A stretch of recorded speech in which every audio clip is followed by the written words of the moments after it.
Should I go ahead and start, Leslie? Well, good evening, everyone. Thanks for joining us. I'm Dan Lodge-Riggle, and I'm the president of the board of directors. I just wanted to take a minute and welcome everybody, and mostly just say thanks to everyone through this difficult time. Who'd have thought we'd be here now over 10 months after initially sort of addressing the COVID pandemic, and here we are again. But I think that we've had some great efforts on part of everyone in the Stone Belt family, from leadership staff to direct support professionals to clients and their families. At every level, everybody's pulled together. And I think in following the science, we're all still in the pandemic, but I think we've done a great job in terms of keeping people as safe as we can and keeping the number of COVID positive folks in our community to the lowest level we can. So I think it's been important to follow the science, and I think that's what we've done. Some good developments recently that I think are really some light at the end of the tunnel for us. And I think having some new testing available, and I think the availability of the vaccines that you're going to hear a lot more about, are really our way out of this. So in the meantime, we continue to do all those boring things like keep distance, keep our masks on, washing our hands, and get vaccinated. If you can get vaccinated, get a vaccination. It's going to become easier to get those, and we're going to find ways to make them more accessible. So I urge you to do that. I think that's really our ticket to some normality. So welcome, and thanks for being here. Thank you, Dan. This is Leslie Green. I am seeing that some people are raising their hand, and I'm not sure if they're having problems or what. So maybe Susan, would you be able to look in on that and see if you can figure that out for us? So today we're going to be covering quite a lot of material about where we are with the COVID situation. So we'll talk to you about our current status. We're going to look at current actions that we're taking in response to COVID, in particular, how we're handling recovery. The last time we did a seminar, we talked quite a bit about our recovery suite and what our plans were. And we'll tell you what's happened since then and what we're doing now. We're going to include program dates. It includes reopening our lifelong learning services, which have been closed now again since November. We'll talk about the vaccination status for our staff and for our clients. We have some future plans for Stone Belt, and we would like to give you more information about that. We want you to know about our advocacy efforts. Those are going to be really important in the next few months. So first of all, people have wondered kind of how we're doing. We do know, I think most people know that we've had some COVID positive cases of clients and staff at Stone Belt. This is the first time we're revealing the actual numbers, so I wanted to share those with you. So the number of clients that we've had test positive for COVID throughout the whole time period has been 27. That goes all the way back. In fact, I think we had our first positive clients back in maybe September or something like that. But the majority of those clients have been in the last 3 months, whereas we've seen the incidences grow in the communities that we support. We've seen the number of positive cases for clients. And I will say we went for months and months without any positive cases, but as they've hit, it's hit us harder than we thought it might. Now, the good thing is that we haven't had clients that have been seriously ill. We've had a few that have been in the hospital, but they've recovered well and they're back home, and they don't have any long-term ongoing effects from being sick that we can tell. The number of staff that we've had as positive with COVID-19 is 59. Again, we went for several months without any staff having a positive case. We got a few over the summer, and then we had an explosion here in the past few months. We had a post Thanksgiving surge of both clients and staff, and we were prepared to see a post Christmas holiday, New Year's holiday surge. So far, we haven't seen that. So we're hoping that maybe we're past that threat, but the threat still remains, and we still ask everybody to take every precaution to stay safe during COVID.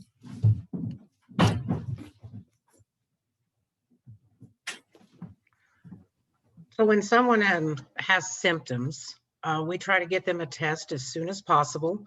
We do have access and the capability to provide rapid testing in-house now. So we are getting them a rapid test either that day or the following day, depending on the time of day in which someone reports that they have symptoms. And if someone is a close contact to a confirmed positive person, we ask them to quarantine, monitor for symptoms. We're generally testing them 5 days after contact. So the quarantine instructions that we give, because quarantine is designed to keep someone who might have been exposed to someone with COVID-19 away from others, we ask them to stay home, separate themselves from others, and to monitor themselves for symptoms. So depending on the time frame of their quarantine time frame will be determined by their last close contact with the positive person. So we ask them to test, generally 5 to 7 days from their last close contact. And if that is negative, then they can come out of quarantine after 7 days from the last close contact. But we still ask everyone to continue to monitor for symptoms for a total of 14 days from the last contact. So contact tracing, we do a lot of that. We contact trace 48 hours prior to symptoms starting. So if they're a symptomatic person, if they happen to test positive and we're not symptomatic, then we contact trace 48 hours prior to their test date. So we consider a close contact, in particular, someone who was within 6 feet of someone who had COVID-19 for a total of 15 minutes or more in a 24-hour period. We take other things into consideration, whether or not they had direct physical contact with them, or whether they shared eating or drinking utensils as well. So we follow the contact tracing and then quarantine people based on those results.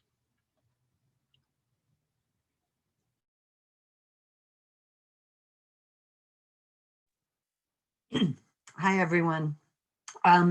As Leslie mentioned, the last time we met, I think we talked extensively about the recovery suite we had created at 10th Street. Since then, things have changed quite a bit. In the efforts to reopen our day services, we needed to move our recovery suite. So initially we rented a 2-bedroom townhouse. And the first client that we had who developed COVID was moved to that townhouse and isolated there, and her roommate stayed back at her apartment. But since then, what we've discovered is we treat it more on a case-by-case basis. And it's much more common now for clients to stay in their home because roommates may also have tested positive, or because as we were awaiting test results and the positive client was isolating at home, we'd already reached the point where we were close to the 10 days. So typically now the home turns into a recovery suite. It is still treated the same. The staff typically from the home have stepped up and been amazing and become the recovery suite staff. So we're often able to have the staff who know the client best stay with them. There's much less movements of clients at that point when they're sick. We do supplement the home with the staff that were trained as recovery suite staff as needed, but we try and limit the number of people who go in. The apartment or the townhouse that we've rented, we have since added a second one, so we now have 2. And those are very often and very regularly used by our staff who are quarantining when they're not working in the recovery suite. That allows them to have a safe place to stay and to protect their families or anyone else they may have at home while they're working as recovery suite staff. And as noted, we do pay our staff extra to work in the recovery suite. We also continue to pay extra to our staff while the home is still in quarantine as people are recovering, but the last close contact hasn't gone out the 14 days. So they receive enhanced pay during that time as well. And I mentioned it briefly, but I want to close with, I can't say enough about the staff that have stepped up. We have seen incredible staff provide incredible support. We have not once struggled to find volunteers who said, I'll do it. I know this person the best. I can comfort them. They've come from all different departments, and we are incredibly proud and grateful to our staff.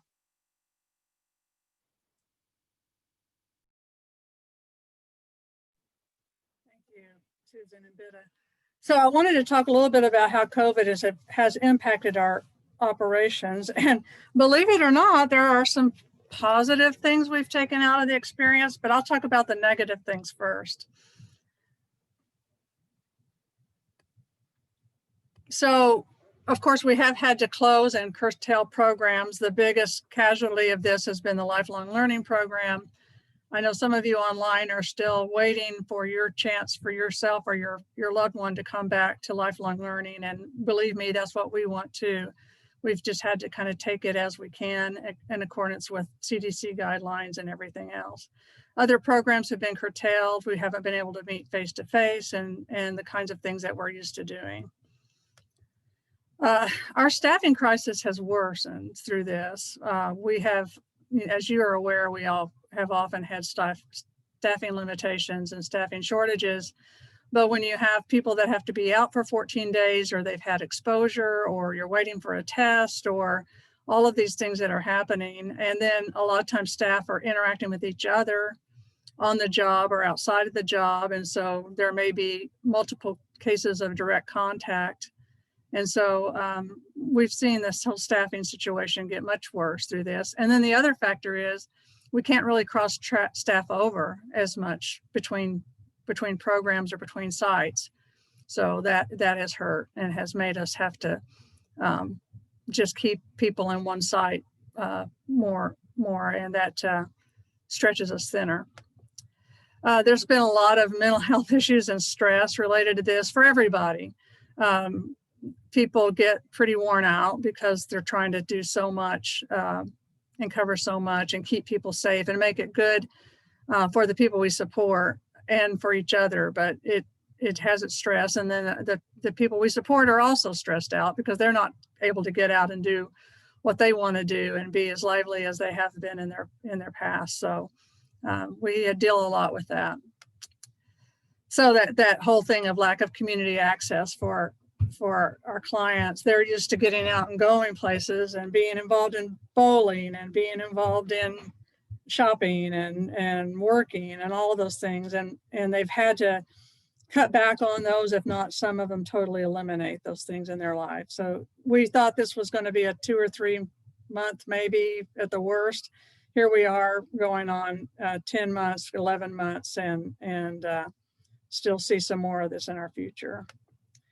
And then it truly has been the major focus. All our administrative time is almost entirely dedicated to dealing with COVID, dealing with the impacts of COVID, dealing with the fact that we have people that have positive tests and all of the things that have to go with that, ordering PPE and getting PPE delivered and deciding how we're going to have to change a certain policy. It's just been endless on where we've had to spend our energy. And the bad part about it is a lot of times we have to make it up as we go or decide as we go because new situations pop up. A vaccine's coming, and so how do we respond to that? Those kinds of things. There have been some positives though. So the use of remote technology has continued to be very positive. We've had staff adapt to that really well. Many clients have been able to use remote technology, not all, so it's not a panacea by any means, but we've been able to create quite a bit of service delivery through remote technology. Our residential clients have responded much better than we might have expected. They have, sometimes there's been some frayed nerves and those kinds of things, but overall, I think people have adjusted well and have kind of tried to go with the flow where they can. Our staff have been resilient. Bitta spoke about that. We've been so pleased that staff are willing to step up and do what it takes to keep clients safe and to serve clients when they have had positive cases, or to be flexible and work in a stay in a work site they are not used to, either longer or more often. So we've had incredible resilience in our staff. And we've gotten COVID relief from the government. If we hadn't had the kind of financial support through all the COVID programs from the state and the federal level, we wouldn't be having this conversation tonight. We wouldn't be here. So we have felt positive, and luckily the financial worries have been greatly lessened by the COVID funds that are out there. So I asked the directors to talk a little bit about their status of where they are. We're going to start out with lifelong learning because that's the program that's had the most impact from this. And Susan's going to share with us what our plans are going forward. Hello there. Yes, lifelong learning has certainly been impacted. June 1st, we were so excited to see individuals that we support return to some of our services, both in the community and in the facilities in all three locations, Bloomington, Columbus, and Bedford. And we had certain parameters, so it was a small faction of those that normally we support, but it certainly helped to liven things up in all three of those locations. We were able to begin to serve people with one staff and 4 individuals, anyone who was able to wear a mask, and people who were able to understand social distancing. And that was going along quite well until just prior to Thanksgiving, and the number of COVID positive cases in all three of our communities got out of hand, and for safety's sake, we decided to discontinue services until after the holidays. The plan now is for us to reopen those services again on February 15th. And we'll be doing that for those same individuals we were able to support between June 1st and Thanksgiving, those folks who can wear their mask and social distance and so forth. We certainly want to get back to our robust services, and the hope and the plan is with vaccine becoming more and more available and prevalent, that we'll be able to see every single one of those faces that we're missing so much again very soon. So we'll keep our eye on that prize.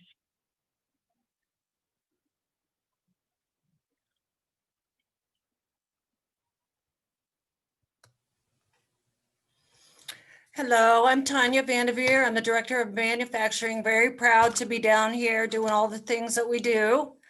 I want to do just the kind of a 2020 in review, and that'll kind of spell out how we've dealt with COVID. We feel like we've been in a tornado with great insurance, a wonderful governor, a resilient city with many neighbors and essential workers, and we've just moved onwards and forwards.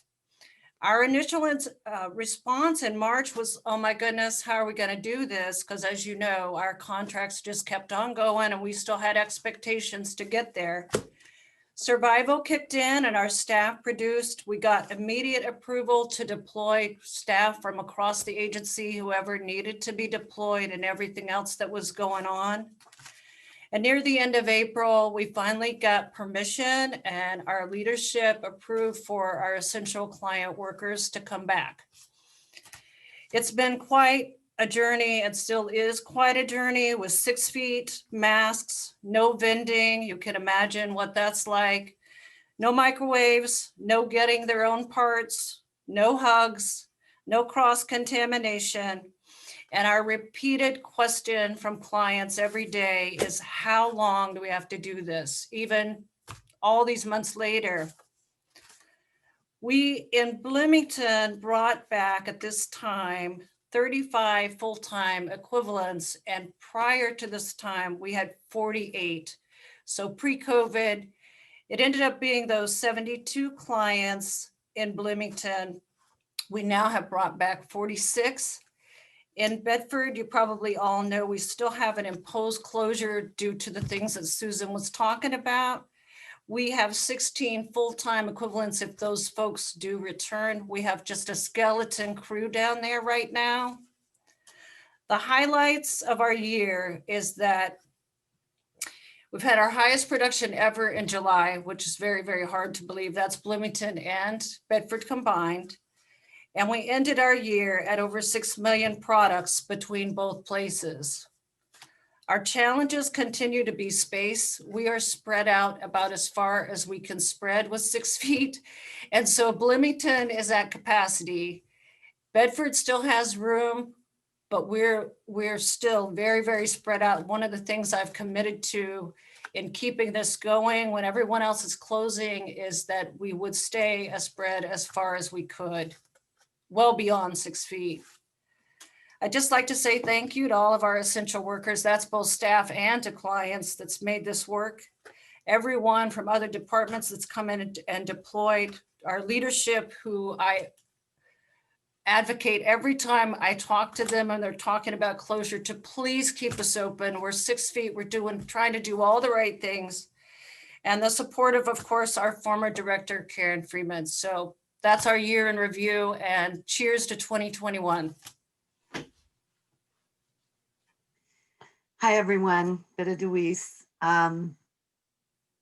As everyone else has said, things have changed a lot in our services and employment services, but we have continued to provide employment services throughout, even back in March when we were closing down. We went almost exclusively virtual, but there were still some places where we continued to be able to see some people face to face. I believe the number was 16. We had 16 clients who had been able to stay working throughout. They were essential workers and they were needed even in the shutdown. That number has climbed back to above 70, but we still have many who haven't returned to work as well. Employment staff have been incredible. They've had to adjust on a regular basis. They're going into a lot of different job sites. Again, a lot of busy places, a lot of places where essential workers are. They have, they worked mostly virtually as much as possible. We reopened, they did more face-to-face back in November, similar to the other programs as cases were skyrocketing. We pulled back to do as much virtual as we can, but it's just not always effective for some of our clients. So our guidance is that when it is best for the client to be served face-to-face right now, we're serving them face-to-face. If they can be supported virtually, we're supporting them virtually. When we're working with clients face-to-face, we follow all social distancing, masks, washing hands. It also gives us a great opportunity to be training clients to do the same as they're going out to work. We did the same kinds of things in our pre-employment transition program as we did in employment, in terms of working virtually and in working face-to-face. We were able to start some groups back in our pre-employment transition services over the summer. At this stage, we've pulled back from those groups, at least temporarily, and are hoping to reevaluate in February and see if we can start to offer some more small groups again. It's been a challenge with pre-ets because we offer that in all 3 communities, Bedford, Bloomington, and Columbus, and each school has different rules and different guidance, and they move to one phase of reopening and then move back to a different phase. And so it's sort of a constant adjustment with the schools, how we're managing, how we meet effectively with students. Our students, though, were more versed in technology, so virtual services went better there. And we actually had our biggest month in pre-ets in March, the month we were trying to shut down. And then finally, we have had one service we've not been able to reopen yet, our Project Search, which is our internship program for young adults. In March, we were able to complete a group of 4 students who were going to finish in, I think it was late April. They ended virtually and we did have a graduation, but we have not been able to restart Project Search since. Our location for our classroom is at Ivy Tech, and they've not opened that campus to allow us back in yet. We have employers that aren't quite ready to bring interns in yet, but that program will reopen, I'm confident. Our hope is summer at this point. Thank you.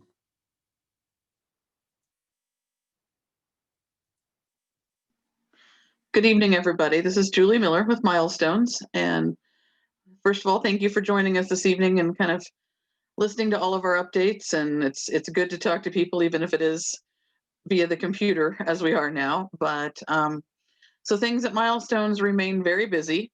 Both of our advanced practice nurses have full schedules with clients daily, and as do the rest of our clinicians, but things look a little different now. As you've heard us talk throughout the evening, we are doing primarily virtual appointments right now, utilizing Zoom a lot. We, again, as Bitta was just saying, more people were back in person, but then we started to see numbers rise. And if you think of, any single clinician seeing anywhere from, I would say, 7 to 10 clients in a day, we start to think about how quickly that could spread if there was contact. And so we've scaled that back, and people are doing online as much as possible.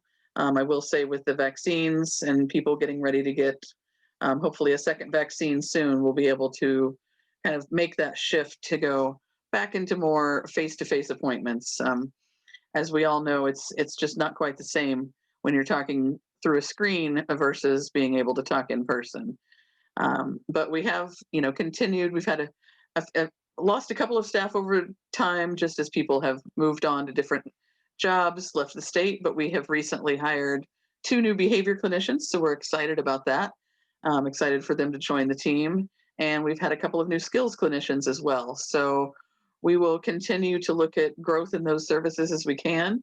And, Leslie referenced the mental health and stress. And I think that's probably the biggest impact that we've seen at Milestones, is trying to support all of our clients through the stress, as all of those clinicians are facing that same level of stress themselves.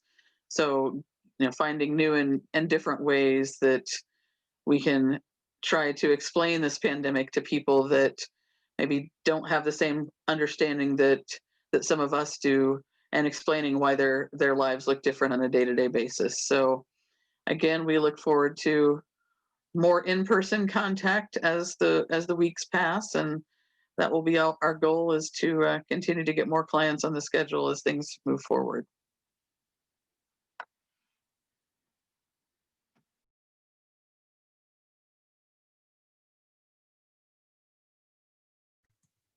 You're still muted. There we go. Sorry about that. I'm going to speak tonight about supported living, both Columbus and Bedford, as well as the Bloomington programs.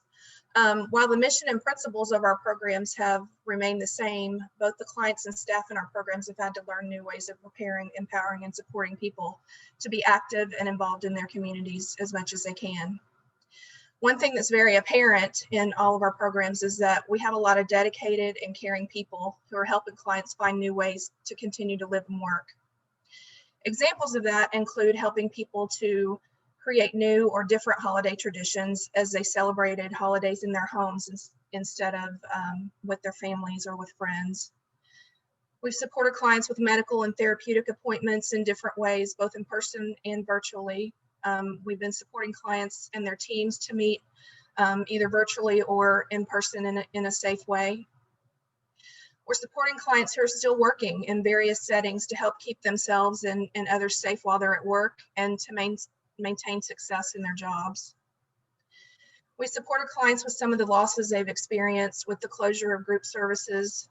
Some of them have lost jobs in some cases, and then the isolation that they've experienced due to the pandemic. Doing all of this work has been especially difficult when we support clients for additional days and hours due to the closed programs, both the reduced hours in manufacturing and then the closed lifelong learning supports when we don't have the adequate staffing resources. And Leslie spoke about that a little bit. And as with the rest of the world, the pandemic has created struggles we just could not possibly anticipate. But despite those struggles we faced, we do have some things to celebrate. We have had a couple of clients who had in the past lived in group settings who were able to move into their own apartments, and they're living successfully by themselves. That's a huge thing to celebrate. We're supporting many people who work in restaurants and grocery stores and pharmacy and gyms and things that during a pandemic, places you consider to be dangerous during a pandemic. Those clients are at risk in their jobs, but they continue to be dedicated employees, and they should be celebrated as such. We've successfully transitioned staff from lifelong learning into supported living programs and appreciate how well we've all adapted to melding our staff together. And many of our clients and staff, whether we wanted to or not, can celebrate learning new technology and computer skills that allow them to interact with the world differently.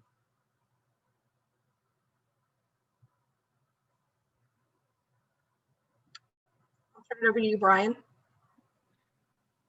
All right, thanks, Elise. Hi, everybody. I'm Brian Kriebel, Director of Group Homes with Stonebelt. So I'll just echo what Elise has said. You know, we've really had to get creative with how we've done things in the group homes. You know, the challenges put on the group homes specifically have come from the state. You know, we have to operate basically like a long-term care facility. So, you know, that has changed the way we look at visitation, how, when, and where we can do that. Over the summer, it was really easy. It was nice outside, so we did a lot of outdoor visits. And as far as programming, there were a lot of, you know, walks and hiking, that kind of thing going on in the summer. And we've had to get creative in these colder winter months with keeping people active and still engaging in that level of visitation. So we've been doing more window visits with family members.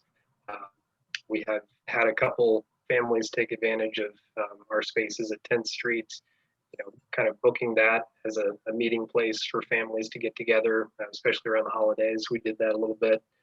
And then activities for clients. We've had a couple really good examples of teams pulling together and getting creative. I think about at Christmas time, we had several homes get together and do kind of a tour of Christmas lights. And that was a lot of fun, and they took a lot of pictures, and it was great to see they're still getting that level of activity and connection. And I haven't heard the term cabin fever as much as I thought I would since all this has happened. You know, and others have said that as well. You know, clients have been doing better than expected. And I think that's really a testament to the fantastic staffing that we have, and everybody's pulling together and realizing that we're all in this. Anything we can do to keep people safe and just get through this as fast and as safely as possible is going to be for the better of everybody.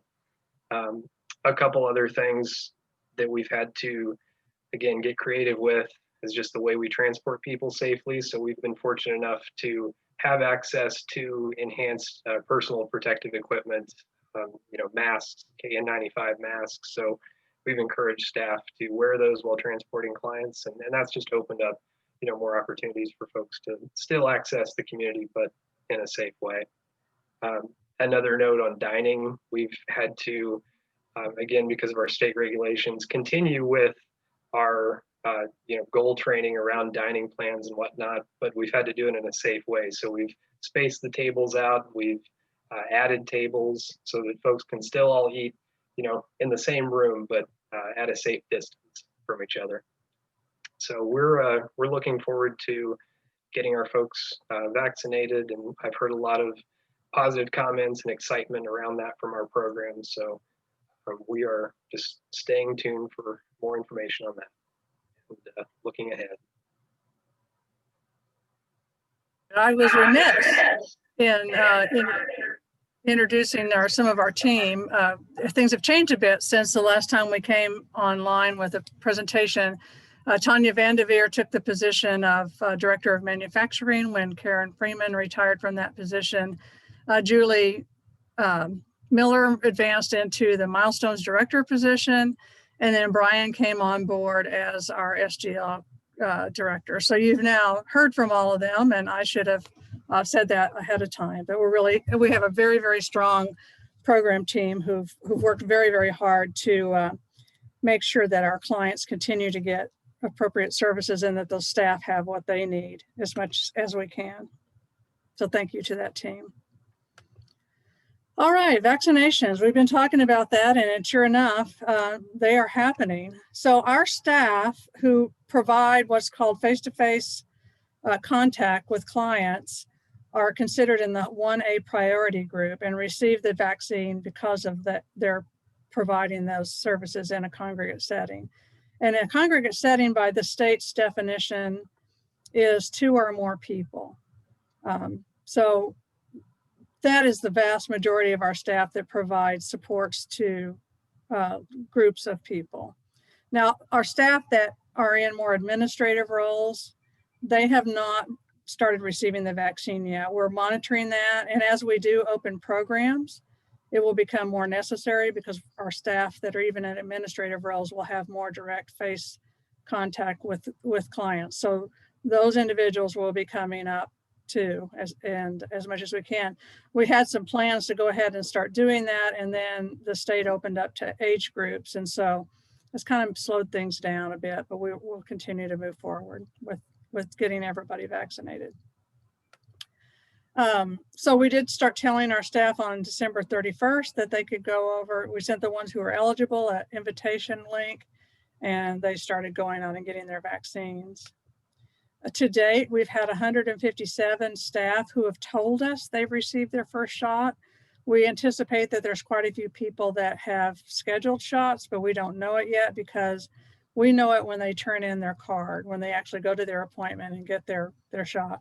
And right now, since they're competing with all the 70 and 80-year-old folks, it's a little bit harder to get in. So it's slowed things down, but we're still seeing some forward momentum. Every day, there's more and more people on the list. Staff can decline to be vaccinated, but we're strongly recommending it, and we're hoping as more and more people get vaccinated that our staff will also move forward with their vaccination plans, because the greater number of staff and clients we can have vaccinated, the more safe we're going to be going into the future, and the more quickly we can go into the future. So we are working on vaccinations for clients.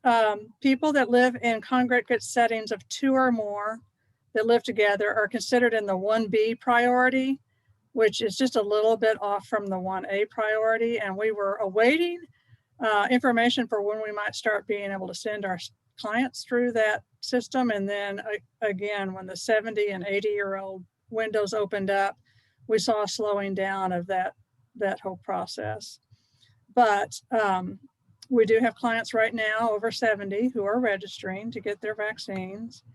And Stone Belt is part of a pilot program that's being set up around the state with providers like us to do our own vaccine clinic on site. So we're obtaining the consent forms for clients in advance. So those of you who are guardians, you might expect a call from the coordinator to get advanced consent form for your loved one to get a vaccine, and we hope that you will give that consent.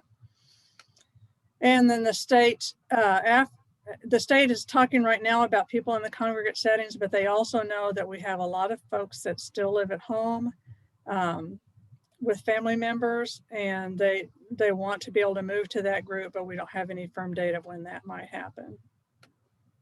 So Susan Russ is going to be helping with organizing and administrating our vaccine clinic that we're setting up. So I've asked her to talk a little bit about that this evening. Hello again. I am so glad to be talking about vaccines. It feels like such a hopeful word, and who would have thought the word vaccine would be filled with such hope. We do intend to be part of the solution for helping the individuals we serve and support to become vaccinated. And when in February, we don't know exactly. We want to get that going as quickly as we can because those vaccines are available. And as soon as we have things set up with the state, and we have things logistically set up here within our 3 locations to be able to offer the vaccines, we want to get them going. We want vaccines in people's arms if they choose to have them. So they will be available to folks who live in a congregate setting, obviously 2 or more people who are living together. And so we're trying to figure out the best methodology to do that. We're going to travel to all 3 locations, Bloomington, Bedford, and Columbus. And we will be ensuring that people who live in our group homes have those vaccinations in their homes. So we'll be traveling to the group homes to give those vaccinations. But we will also have a clinic set up at our 10th Street location and probably also in our Bedford Lark location. We'll have nurses who are planning to support this operation. But we just heard today that we have some IU Health medical students who are going to be helping out with this endeavor. Logistics of making all of this happen are a little bit more than I think either Leslie or I thought initially, but I'm really excited to have the opportunity to be part of this hopeful endeavor. We're going to be doing clinic probably here at 10th Street on a couple days, then we'll move to some group homes, then we'll travel to Columbus, then another day we'll travel to Bedford. All of those details will be forthcoming. I started a draft of how it might look, and then I think tonight I'm going to look at that draft again and maybe throw it out the window and start anew. So the details will be rolling out soon, but this is such a hopeful thing, and I'm really glad that this word vaccine has come into our world. Thank you, Susan. So we're trying to think about post-vaccine because there is going to be such a thing. There is going to be a time in the immediate future and then in the distant future when we can start to think of things anew. So for now, the post-vaccine thing, I think we'll have more peace of mind that infections will not spread as rapidly or as widely. So we'll have more staff and more clients. Everybody will be safer, and we'll be able to not totally let our guard down, but just have a little bit more peace of mind. We're going to be able to gradually return to normal operations. I wish I could tell you, especially those of you who still have loved ones at home with you who are not getting services, I wish I could tell you that we're just going to poof open up. That I can't tell you that. We're not going to be able to do that. We're going to take it as it comes. We're going to do it as quickly as we can. We know you're out there, waiting for that word, and we'll do it as much as we can, as soon as we can. What doesn't change, especially for right now, is that our staff and clients, even if they've been vaccinated, will still have to wear their personal protective equipment, such as masks, until we're further advised. I think the CDC and the folks are trying to assess what this means when people are getting vaccines. You certainly are hearing a lot about it in the news, and we will continue on listening for that guidance. So social distancing, the other precautions will be continuing in the foreseeable future. So a little bit about Stone Belt's future, more in the short term right now, is we're going to continue to really be watching the CDC and the local health departments and listening to them about what it is that we should be doing to continue to keep people safe and to move forward. We're going to also be advocating for the clients that live at home with their families to get the vaccine. We'll only be able to do so much, because there's the whole health prioritization that's being done, but I suspect that people that have underlying conditions will be the next group that will be able to get the vaccine, and then eventually those that are relatively healthy young adults, or young adults will be able to move in after that. We want to be able to open services more broadly and get back to something that feels more like what we used to be. Now, I won't say that everything is going to be just the same, because we do think that there will be some ongoing changes for the future. For example, there may be some element of virtual services from here on out. That's one example I can think of. We may have smaller group settings than we've had in the past. We haven't made those decisions, but all of those will be in discussion.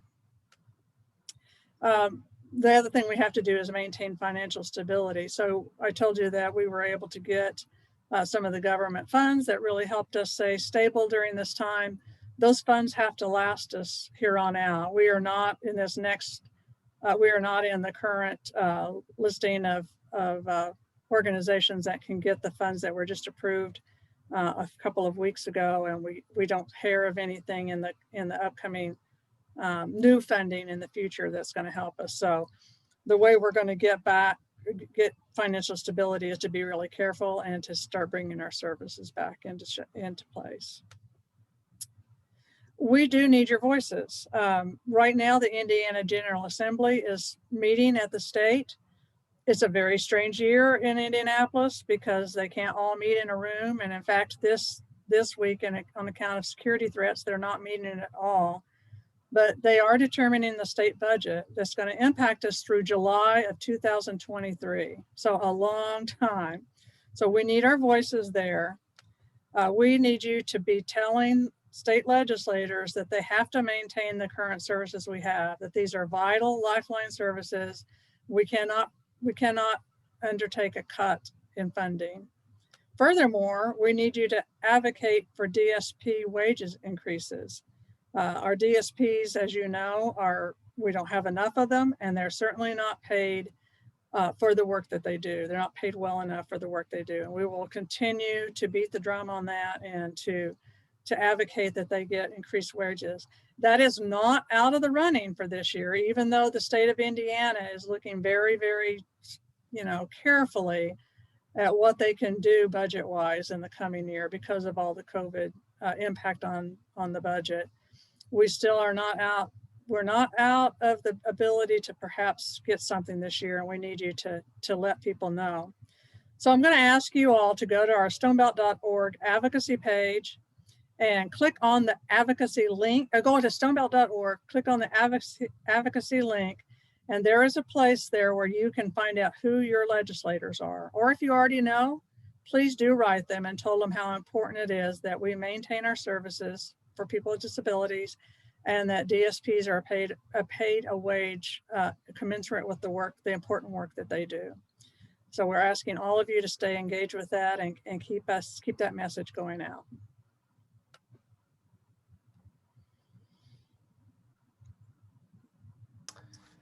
So back around to me as we kind of wind things up, but this last slide is really pointing out an important thing that the board and the organization will be going through this year. We're going to be planning for the next couple of years. We're at the end of our last 3-year strategic plan, so the board's actively beginning this process to have a new strategic plan that'll be in place this summer.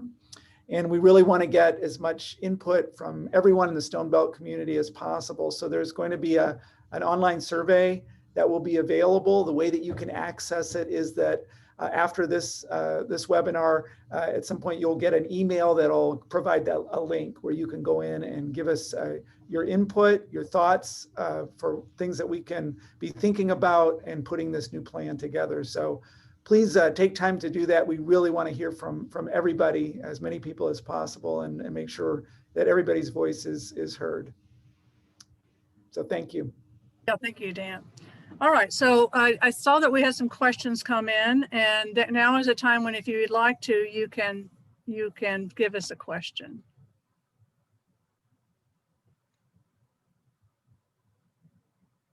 Oh, I see a question about people from other agencies such as Life Designs. Yes, in fact, Dixie, I've already talked to Russ. I've already talked to the nurse at Life Designs, and we are planning for Life Designs clients to be a part of the vaccine clinic. Details to be worked out, but yes, very much so. And in fact, it may be the case that clients from other providers around this community would be able to participate as well. The state has asked us to think about this as a regional hub. So that's how we're thinking about it. I see people raising your hands. We'll need to have something, we'll have to have something in the chat box to be able, or in the Q&A box to be able to answer.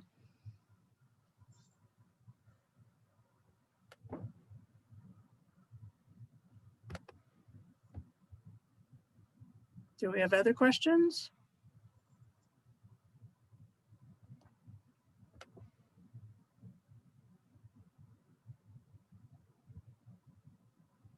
We have a comment from a community member that says, thank you for our efforts through this pandemic. cannot say enough in support of how you've handled this. Well, I appreciate that. It really has been a team effort. We've had great thinking processes. We've had great cooperation. We've had can-do spirit. We've had low times. We've lifted each other up, and the community has supported us. So all in all, it's been a learning experience, and not everything has been negative, as we said. So thank you. Update of supported living. Yeah, Elise talked about that a little bit, about how people had been continuing to do things. Nancy is off this evening, so that's why we didn't hear from the Bloomington director. We heard from supported living from Elise. And Jackie, we're glad to have you as part of Stone Belt as well.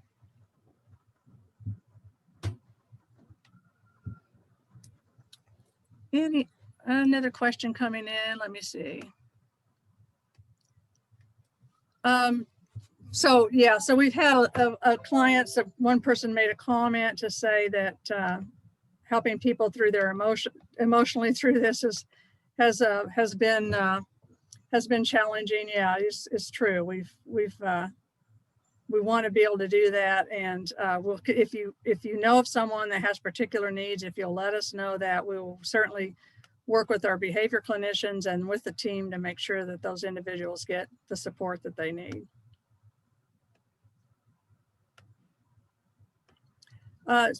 So Jason, you asked about vaccine being available to clients in their own apartments. We'll determine what's the best in each community. We may have, there may be some people that come into a central location to get their vaccines, while others may get them in their apartments. It's kind of going to be dependent on the ability of the individuals, and also just the transportation arrangements we'd have to make. Brad, you asked about clients that are living alone. Right now, we're told that we need to reserve this first round of the clinic for those that live with 2 or more. But we will continue to ask when we might be able to move that forward and have more individuals that live alone or that live in their family homes, because that's going to be an important part of getting us past all of this.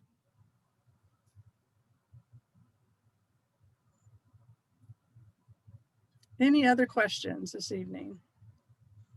Have I missed any? Susan, can you see if I've missed any? Yes, I think there's one from Janet Endicott. She asks, what ways can we help difficult clients' emotional states in general? Oh, that's what I was saying. If you know of a particular situation, Janet, I think it's best to try to address that individual situation. I mean, obviously trying to give people information about what's going on, trying to give them reinsurance, trying to help them understand the reasons for being there. But if we can work with the team and with the behavior consultants or behavior clinicians, I think that would be the best way to manage that. So certainly if you have a particular issue, let us know, and we can get you the right resources.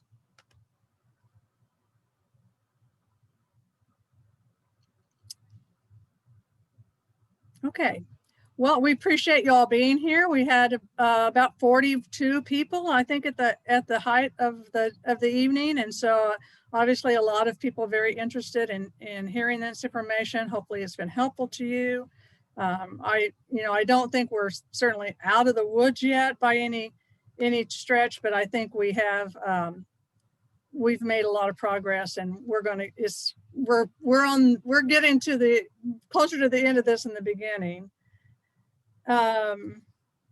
So the person who's asking about quarantine pay, if you'll go back, if this is a person who's a staff person, if you go back to an email I sent earlier this week, it should answer your questions about that. And if not, you could send me a private message and I'll respond to that.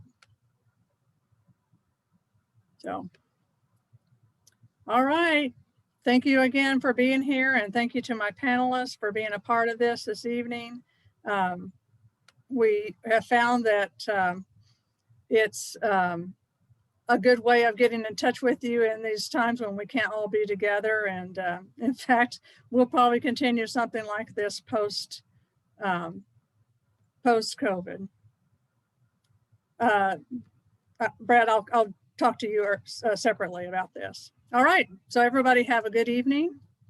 And thank you so much.